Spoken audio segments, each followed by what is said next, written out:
The bright side of addiction is recovery.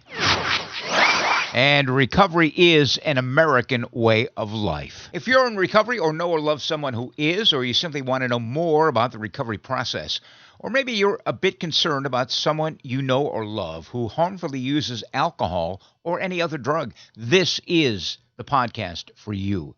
As we carry the message of hope and the promise of recovery. And a reminder, you can find all of our podcasts at recoverycoasttocoast.org. Recent episodes have included a historic interview with former First Lady Betty Ford. We've also had actor John Larroquette on the podcast, astronaut Buzz Aldrin, musician Bonnie Raitt, authors Brene Brown, Anne Lamott, J.A. Jance, former NFL players Ryan Leaf and Thomas Hollywood Henderson. All of these interviews and more are on our website, plus conversations with everyday people in long-term recovery, sharing their story, their insight, and their path. Welcome to Recovery Coast to Coast, the national podcast. We're going to take a look today at how movies about addiction and recovery can enhance recovery and provide a stepping stone to long-term recovery. Here is a quick clip from my conversation with Ted Perkins. I've been in recovery on and off for like 20 years, seriously for the last 10 years, and absolutely for the last 4 to 5 years. Eventually, my goal is to have an app that not only has these 20 movies about addiction recovery, but also acquires the rights to the movies from all these people, as well as all of the movies from the Real Recovery Film Festival and a lot of the shorts from the Real Recovery Film Festival, and shows and other segments and other rich media that have been made about recovery. My conversation with Ted Perkins is coming right up. I'm Neil Scott, host of Recovery Coast to Coast, and I want to begin this podcast with a huge thank you to every one of you who are listening. I realize your time's important. There are many choices you have, many podcasts on recovery. Thanks for listening to ours. Our website, recoverycoasttocoast.org. And following 17 years of nightly broadcasting on iHeartRadio in Seattle, our podcast features interviews with everyday people in recovery, as well as clinicians, authors, and many recovering celebrities who offer the promise of hope and the reality of recovery. Plus, we give you well-vetted resources for individuals, families, and friends. We invite you to enjoy the podcast, and please share it with your friends as well. Recovery is as recovery does. A reminder, our email address, recoverycoasttocoast@comcast.net. Recovery Coast to Coast is supported by the good folks at Sundown M Ranch. They are one of America's oldest, least expensive, and most successful treatment programs. They have been successfully treating patients and families for the past 55 years. About 200,000 individuals and family members have gone through treatment at Sundown, and they have an excellent adolescent program, nationally acclaimed. It's gender-specific, with each person supported by a team of professionals that includes medical, educational, psychological, even recreation specialists. Living arrangements are gender-specific as well, separate wings for males and females, and their patient rooms have an outside view. They've got twin beds, a full bath, and a shower. In fact, you can take a look-see at sundown.org/gallery. The adolescent program at Sundown M Ranch utilizes a multidisciplinary approach with counselors and medical professionals who are fully committed to the absolute highest quality of treatment at the most affordable price. And at Sundown, they can keep their costs low, as they are a not-for-profit treatment center, and they own their own land, 30 acres at the mouth of the Yakima River Canyon, not far from Seattle. I could not be prouder to have them as a supporter and sponsor of Recovery Coast to Coast. Sundown M Ranch, where recovery begins, sundown.org. All right, time for a cup of coffee. And as I pour myself a cup, I invite you to join me with whatever beverage you so choose. And I will share a conversation that I recently had in Washington, D.C. with Ted Perkins. Ted was on Recovery Coast to Coast about a year ago, and he has since started a new project called Recovery Movie Meetups, an innovative program to enhance the recovery process. Here now is my chat with an author, screenwriter, and a person in long-term recovery, Ted Perkins. Welcome back once again to Recovery Coast to Coast, and we are in Washington, D.C. for the NAATP conference, and it's always nice to be able to run into old friends here, and one of them is Ted Perkins. Ted was on the program last year. He's got a new project that he just developed, which sounds pretty intriguing. I want to share this with the listeners. It's all about going to the movies. Everybody loves the movies. Well, this is called Recovery Movie Meetups. And Ted, you just launched this not too long ago, right? Yeah, well, we've actually had meetings up and running for a couple months now in several different places, but formally launched the program 3 months ago. Tell me about it, how it started. What inspired you to do this? Well, I'm a film producer and a screenwriter, and I've always been very much enamored of the films and movies, and I've also taught screenwriting across the world, and I see the impact that screenwriting and storytelling has on people, the emotional effect it has on people. And I thought, as somebody who's in long-term recovery successfully, I thought, is there a way to sort of combine those two passions into something that could help people? And I do want to contribute something to the addiction epidemic in the United States or the world. And I thought, well, perhaps if therapeutic watching of films might be something that might take off. So in my own recovery, I actually watched 100 movies about addiction and recovery in 100 days. Holy mackerel! Yeah. That gives outruns 90 meetings in 90 days, 100 movies in 90 days. Well, I learned a lot in the process of doing that. And I wrote a book about it called Addicted in Film, Movies We Love About the Habits We Hate.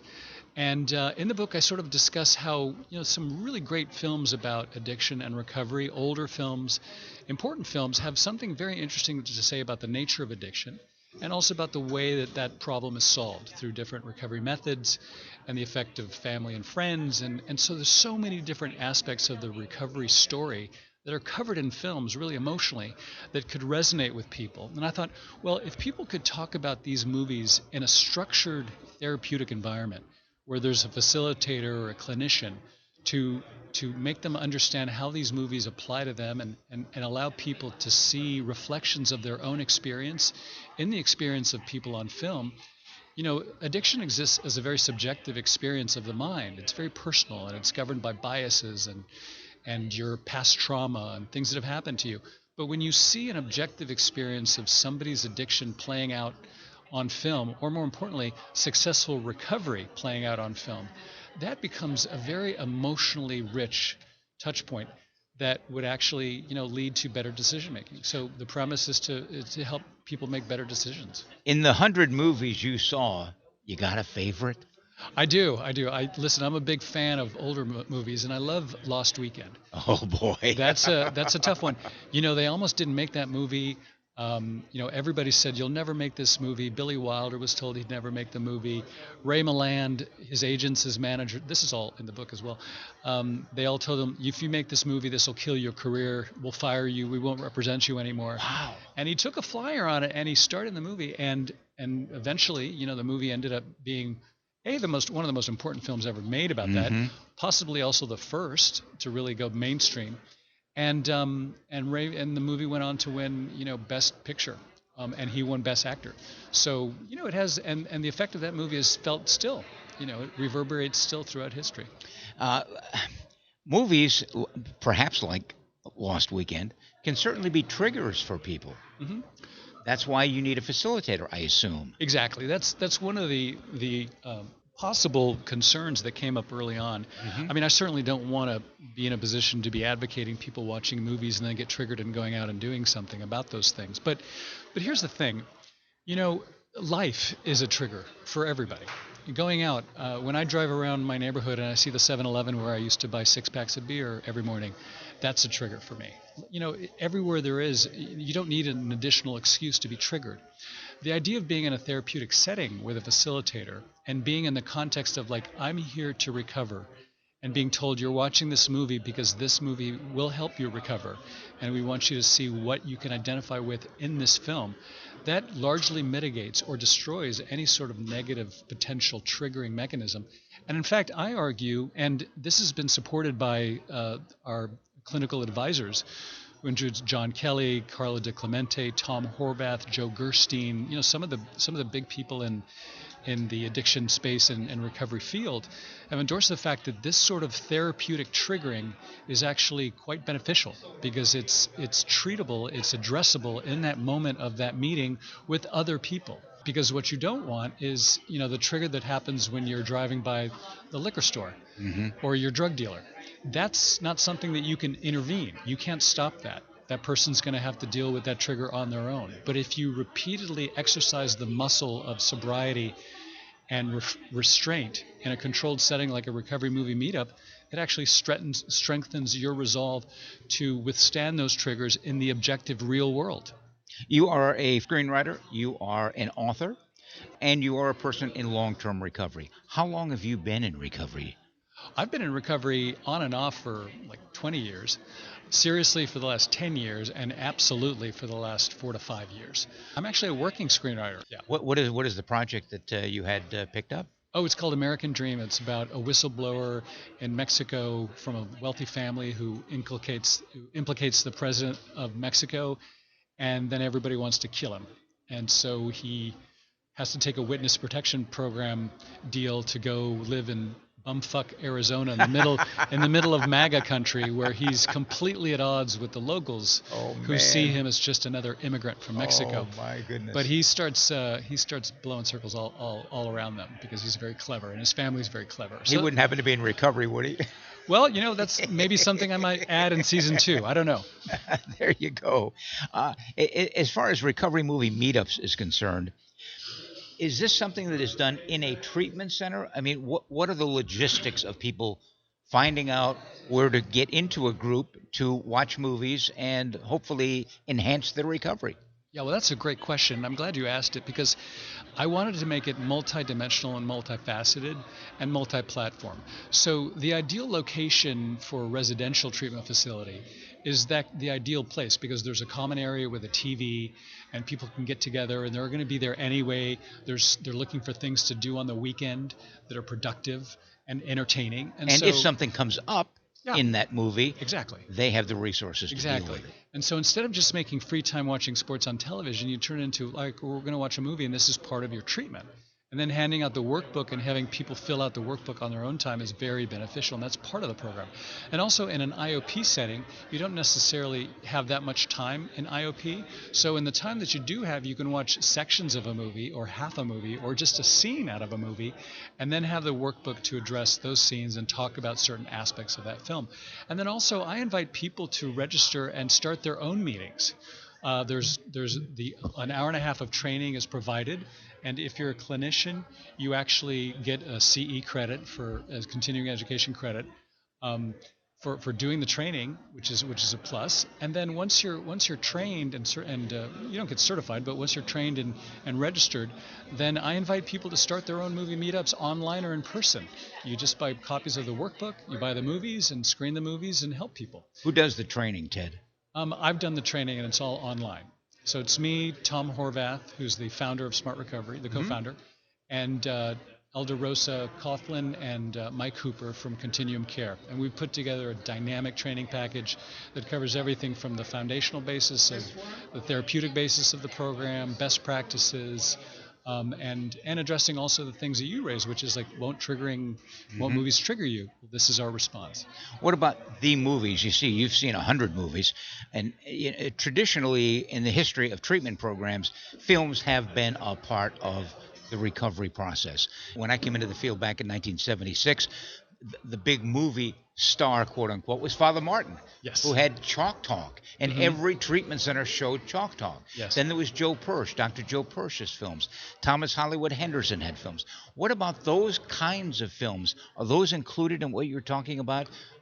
Eventually, I would like to broaden it out and make more movies available, but those are sometimes... Do you make the movies available? No, I don't. No. Well, I don't make... eventually, in about another year, we're going to have all of the movies from the Recovery Movie Meetups workbook all on one SVOD platform, which is subscription video on demand, which I'll make available. So it's like basically an aggregation, so that like you just have to download the app on your Apple TV or smart TV, and all the movies will be there, and they're in one place instead of having to go and look them up like on Amazon. But then again, if you go to Amazon Prime and look, you can look up all the movies and see them VOD anyway. That's the easiest way of going about it. But I'll solve that technical issue with time. But with all those, eventually my goal is to have an app that not only has these 20 movies about addiction recovery, but also acquires the rights to the movies that you just mentioned from all these people, as well as all of the movies from the Real Recovery Film Festival. Oh, wow. And a lot of the shorts from the Real Recovery Film Festival, and shows and other segments and other rich media that have been made about recovery. And my goal in the next 18 months is to fully capitalize the ability to put that all in an app, with Amazon Web Services hosting all of the content, so that all of that content will be available all in one place. Outstanding. And I mean, everybody loves movies, and people in recovery have an opportunity to enhance their recovery and do something good for themselves. If you want to find out more about it, and it's a dynamic mutual support meeting format, your website is recoverymoviemeetups.com. And when people go to the website, what do they find? Well, there's a landing page, obviously, that has the information, the value proposition. There's an about video that you can watch. And then there's a page to register, which is an easy form that you fill out. And then it puts you on our list. And then you get all of the benefits of registration, which is wholesale discounts on all the workbook purchases. We have an online store, so you can save tons of money. If you buy it on Amazon, it's $19.95. But I sell them at way discounted prices for people who have registered and want to do this on a long-term basis. I also give you discounts on other products and services from third parties, free media content. I even make an about video about your facility if you're interested. And I put you in contact, if you'd like, with other people in the Recovery Meetups ecosystem, and make it sort of a community of people that can share ideas about like what is working in their meetings and what their best practices suggestions are for other people's meetings. So create like a whole network of people talking about how to use movies to help people recover. I must ask you, what movie have you seen recently that you really love about recovery in the last, say, year and a half, 2 years? I thought To Leslie, the movie where Andrea Riseborough was nominated for Best Actress Award, was a terrific film. It was very raw. It forced her to lose weight and really play the role of somebody who was, if not hitting rock bottom, certainly on their way. And then the sort of the turnaround and the decisions that she made to get back and get her life back, and the background. I thought it was a very important film, and I was actually very happy that there was some controversy around the fact that she was nominated for the Oscar, because apparently, and this, if you check the newspaper about this movie specifically, a lot of people wondered, well, how could this actress that we've never heard of in this small little independent movie be nominated for Best Actress? And the answer was because she did an amazing performance. But people thought that maybe like they had paid somebody off, or maybe something politics. Was like, politics. And I actually wrote an article and published an article about it, because I know that world very carefully. And yes, you can pay for movie awards. That's what Harvey Weinstein did for years. And in this particular case, there was no malfeasance. There was no hanky-panky. She earned that Oscar nomination, and I'm glad that the movie got a lot of sort of popularity and notoriety. Not notoriety, but more attention because of that kerfuffle. And as a result, I think more people saw the movie for its intended effect, which is to see how alcohol can ravage a life, and how somebody is able to turn it around despite immense odds against them. There are two types of movies about addiction. Those that focus on recovery, those that are very dark. And I think of one that Richard Lewis did a number of years ago. I cannot think of the name of it. It was in black and white. But that are dark, and there is no recovery. Yes. What movies are these movies all together in the ones you recommend? The 20 movies that are in the workbook, I actually recommend on our website we also have a database, so you can find the links to purchase or rent any of the movies. So you don't have to go scrounging around for anything. It's all there in one place in one database. It's super easy to use with hyperlinks. I even keep it updated so that like if a movie is free on Amazon or on Apple TV or on Netflix, I put it in there so you don't waste the money. You can just watch it on Netflix. So with all those movies, I curated them from the point of view of like I wanted to tell the entire recovery story if possible. So I wanted to show movies that show hardcore addiction to heroin, to cocaine, to methamphetamine, to alcohol. I wanted to show how it ravages people's careers, livelihoods, relationships. I wanted to show films like Beautiful Boy or Four Good Days that highlight the effect that it has on families and how families react from the point of view of the families. And I also wanted to show successful recovery. I also wanted to show films that show recovery in a rehab facility like 28 Days or Clean and Sober. And I wanted to show basically as many facets of the recovery and addiction story as possible to get a very balanced view of all of its components. Because recovery, in a sense, is like a movie. It's a heroic quest for redemption and greatness, overcoming seemingly insurmountable odds. Everybody really, when they go to rehab or they're in recovery, they're the hero of their own recovery story, and it's like Star Wars. I mean, are you? And the question always is, well, are you going to blow up the Death Star or not? Get off your ass and do something about your problem. And that's exactly why I think art mirrors life in many respects. And that's why I think the natural union between what we see artistically and objectively in films has a lot to say about the objective experience and the struggle of recovery. And it's in implicit heroism. It's time for Monday night at the movies, or actually any night at the movies. If you go to recoverymoviemeetups.com, you'll find out all the information. And again, as Ted said, he's got a database there of all movies that deal with addiction and recovery. Definitely check it out. www.recoverymoviemeetups.com. And the name of the book that you wrote is Addiction in Film or Addicted to Film? Well, there's two films. One is Addicted in Film, Movies We Love About the Habits We Hate. That's available on Amazon right now. And also derived from that is the workbook. It's the Recovery Movie Meetups workbook, which is the essential part of the Recovery Movie Meetups program. You hand out the workbook, people fill it out, and it becomes like a great journaling exercise. So all of the people who do meetings, we stress that they should get the Recovery Movie Meetups handout, and everybody can put their name on it, and if it's lost, they can return it, and it becomes part of their recovery capital. And it's also really fun to fill out. It's like the Smart Recovery Handbook. It's a great tool for learning and journaling. Outstanding. Well, I'm definitely going to check it out, and I'm also going to check out too, Leslie. I have not seen that film yet, but from what you've told me, that's on my to-do list. Terrific film. Absolutely. And another movie I saw recently that I think was just sort of came and went was I met Ben Affleck, and we talked for a while. Right. He and his daughter, or no, his son and I and my daughter are in the same swim team. So I see him all the time, and we were talking about addiction recovery, his issues, my issues, whatever. And he had just made a movie called The Way Back, about him coaching a high school basketball team, and he's got an issue with alcohol. I'd never seen the movie, and I realized I should see it. It's free on Prime Video right now. It's a terrific film. Wow. I really liked it. Well, I believe that recovery is an American way of life. Movies are an American way of life. Blend them together and go to recoverymoviemeetups.com. Good to see you again, Ted. Thanks for stopping by. It is always my pleasure. Keep up the great work, and this is just terrific that this show is here. And I'll see you at the Gala Awards. Outstanding. I hope you enjoyed my chat with Ted Perkins. Again, his website, recoverymoviemeetups.com. By the way, I want to remind listeners of this podcast, if you would like to tell your story of recovery, regardless of the path that you've chosen, and as long as you have been in continuous recovery for a year or more, drop us a note at recoverycoasttocoast@comcast.net. Coming up next, iconic actress Julie Harris. She'll share some reflections on recovery in just 30 seconds. Alcohol is running your life. You want help, but can't take time away from work to get it. Where do you turn? Contact Sundown M Ranch. Sundown M Ranch outpatient programs have helped thousands recover from addiction without losing time on the job. Nationally recognized for innovative, effective, and affordable treatment programs, Sundown M Ranch will help you put your life back on track. Go to www.sundown.org to learn more. And now, as promised, here is actress Julie Harris. In quietness and in confidence shall be your strength.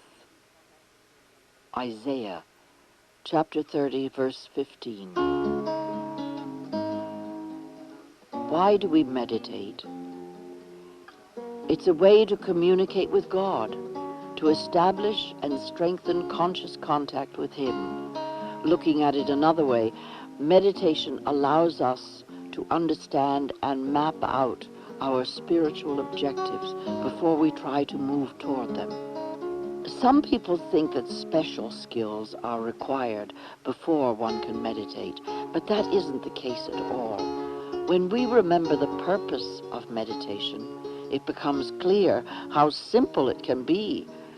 We meditate to open ourselves and receive guidance from God, and receiving is one of the functions our minds perform best.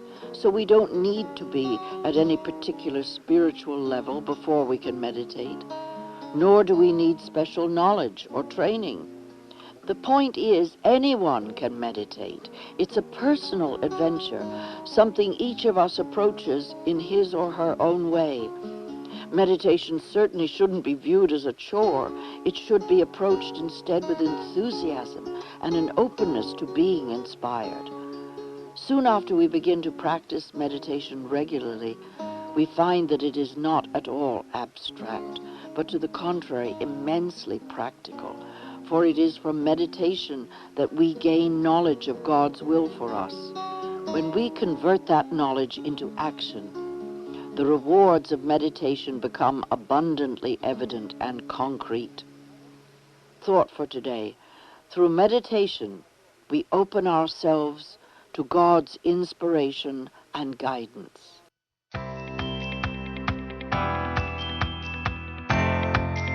Well, that wraps up this edition of Recovery Coast to Coast, the national podcast.